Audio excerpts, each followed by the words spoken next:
melakukan praktikum untuk elektroforesis. Sebelum kita melakukan elektroforesis, kita harus buat agarnya dulu. Nah, agaros itu isinya sebenarnya bubuk, sama kita ditimbang dulu.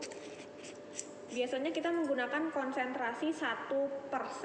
Kalau 1% berarti kita timbang ini sebanyak 0,5 gram atau 500 mg.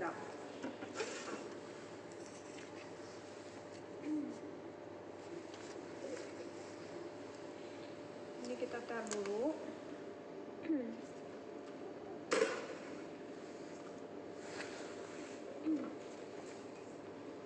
Kalau nah, kalau udah kita ter, terus jadi 0 semua, baru kita timbang sebanyak 0,5 gram.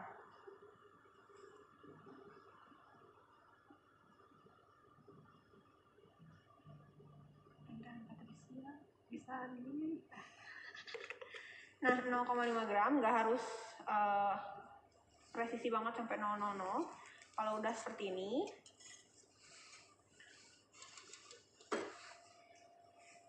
nah kita larutkan bubuk agaros ini ke larutan TAE. Nah, ini bubuk agarosnya, kemudian ini adalah larutan TAE setengah kali. Biasanya kalau di laboratorium kita pakainya TAE setengah kali, walaupun sebenarnya di lab lain itu pakainya TAE 1 kali. TAE ini terdiri dari tris, asetat, dan EDTA. Nah, jadi dicampurkan antara bubuk ini, bubuk agarosnya dengan larutan TAE-nya. Jadi seperti ini. Nah, kalau sudah seperti ini, nanti kita letakkan dalam penangas. Kemudian nanti kita panaskan sampai akhirnya warnanya bening dan ini semua agar yang bubuk agarnya itu menjadi larut. Nah, ketika sudah bening seperti ini agarosnya, sebelum dia menjadi gel, kita tambahkan CyberSafe. CyberSafe ini fungsinya untuk mewarnai DNA. Dia nanti akan berinterkalasi dengan DNA. Nah, dia akan menyisip di ikatan hidrogen di DNA. Nah, biasanya kita menggunakan ETBR, tapi karena ETBR itu bersifat karsinogenik, makanya kita ganti dengan CyberSafe. Nanti CyberSafe ini warnanya merah dan dia nggak boleh terkena cahaya, jadi Anda cuma lihat aja seperti ini, warnanya merah. Jadi nanti ini kita pipet sebanyak 3 mikroliter, dimasukkan ke dalam ini. Nah, untuk ini karena tadi saya bilang konsentrasi agarnya adalah 1%, jadi tadi bubuk agarosnya sebanyak 0,5 gram, kemudian TAE-nya itu sebanyak 50 ml. Kemudian kalau kita sini sudah tambahkan, larutannya ini akan berwarna jadi merah muda atau pink. Kemudian ini adalah alat untuk cetakan gelnya. Ini kita pasang dulu.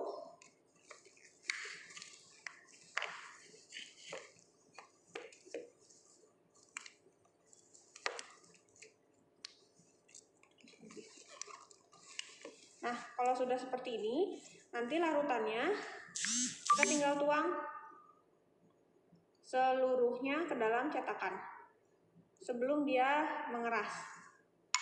Nah, setelah itu kita masukkan ini sisirnya supaya ada lubang-lubangnya atau sumur-sumurnya. Kita bisa masukkan di sini. Nah, setelah itu jangan lupa ini harus ditutup menggunakan satu box agar dia terlindung dari cahaya karena sudah mengandung CyberSafe. Tunggu selama sekitar 15 menit sampai 20 menit. Kalau sudah, kita lihat jadinya.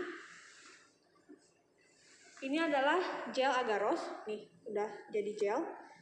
Dia ini ada, kalau bisa dilihat ya, di sini juga ada sumur-sumurnya. Nah, ini yang udah jadi. Ini yang tadi kita tunggu selama 20 menit. Kalau sudah, kita pindahkan ke dalam perangkat elektroforesisnya. Nah, di dalam perangkat elektroforesis ini udah kita siapkan larutan yang ada di dalamnya. Ini cairannya namanya larutan TAE juga. Jadi cairan atau larutan yang dipakai untuk membuat gel agaros dan cairan yang menutupi gel agaros juga sama menggunakan TAE. Nah, untuk yang mengisi larutan TAE-nya, lihat di sini ada batas maksimum. Jadi kita nggak boleh masukin larutan TAE di atas batas maksimum, hanya boleh maksimal sampai segini, nggak boleh lebih dari batas hitam. Nah ini kalau sudah kita lepaskan. Setelah itu kita masukkan ke dalam larutannya. Perlahan-lahan. Ya, seperti itu. Nah, setelah udah jadi, ini perangkatnya udah ada gelnya, direndam dengan larutan TAE. Sekarang kita siapkan sampelnya. Sampelnya ini adalah hasil isolasi DNA genom. Bisa dari sampel apapun. Contoh yang kemarin kalian udah belajar bakteri, hewan, tumbuhan, dan yang barusan itu adalah yang darah. Nah, anggaplah ini udah dari darah misalnya. Ini adalah hasil isolasi DNA genom dari darah. Kemudian ini adalah larutan loading dye. Waktu teori saya sudah pernah menjelaskan bahwa larutan loading dye ini salah satunya mengandung gliserol. Fungsinya adalah pertama untuk mewarnai DNA yang bening seperti ini. Bayangin aja kalau ini bening, masukin ke bening pasti nggak akan kelihatan. Makanya kita membutuhkan pewarna. Nah, dia mengandung bromfenol blue, makanya dia jadi berwarna. Yang kedua, dia mengandung gliserol. Fungsinya untuk memberatkan DNA supaya dia bisa jatuh ke dalam sumurnya. Nah, caranya kita campurkannya gini. Kita mencampurkannya harus menggunakan parafilm. Jadi parafilmnya kita buka, kita tempelkan seperti ini. Sudah. Nah, untuk loading dye dengan sampel perbandingannya selalu 5:1. 5 itu adalah sampel, loading dye itu adalah 1. Sekarang kita ambil dulu loading dye-nya 1 mikro. Ini udah di setting 1 mikro. Kemudian kita ambil. Jangan lupa setelah memasukkan tips selalu harus dikencangkan. Loading dye-nya kita pipet. 1 mikro cukup segini. Kita titikkan. Nah, sudah kita buang si tipsnya ke desinfektan. Baru kita pipet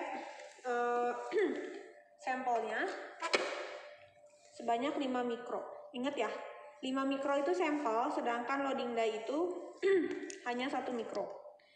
Nah, jangan lupa kita harus lakukan resuspensi dulu ketika mengambil sampel, karena biasanya selama masa penyimpanan DNA-nya mengendap di bawah.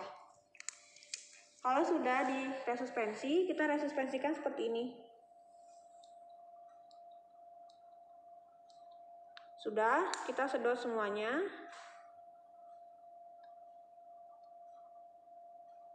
Nah, sampai habis. Baru kita masukkan ke sini. Mungkin di video tidak akan terlalu nampak ada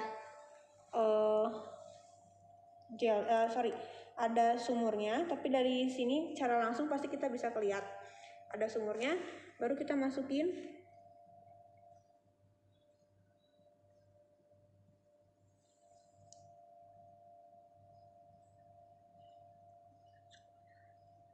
Nah, seperti itu.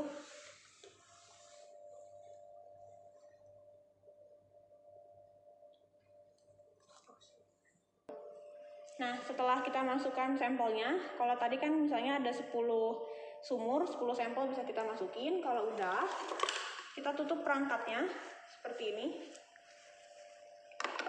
Nah, kemudian di sini ada kabel, ada yang berwarna merah dan hitam. Kabelnya ada yang berwarna merah dan warna hitam.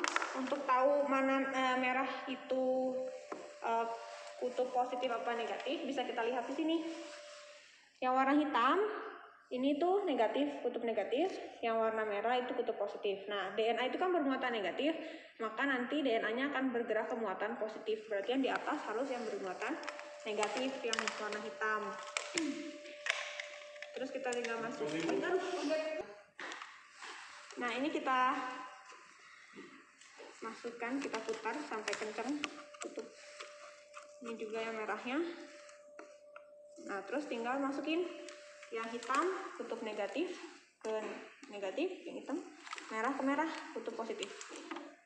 Selalu sebelum memulai dipastikan dulu selalu dari kutub negatif, hitam, ke kutub positif. Nah, setelah itu baru kita hidupkan.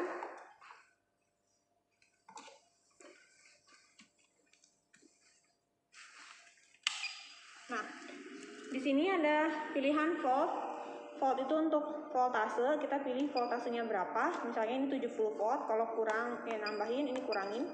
Dan waktunya bisa kita setting. Misalnya kita mau 50 menit, kita turunin 50 menit. Kalau sudah, kita pencet stop. Nanti waktunya akan berkurang sendiri dan kita bisa lihat di sini terlihat ada gelembung-gelembung yang naik. Nah, ini tandanya berarti elektroforesisnya sudah berjalan. Begitu. Nah, setelah selesai, ini gelnya kita angkat. Jangan sampai ke bawah larutan PAE-nya. Baru si gel ini kita pindahkan ke UV transilluminator. Nah, ini adalah alat UV transilluminatornya. Jadi sama kita caranya ini kita buka. Kemudian gelnya kita letakkan di sini. Kalau sudah, kita tutup. Kemudian kita hidupkan UV transilluminatornya, tapi dengan keadaan lampu dimatikan. Jadi harus kondisi gelap, baru nanti sinarnya akan berpendar seperti yang kalian lihat di video yang lainnya. Segitu materi dari saya tentang elektroforesis. Terima kasih.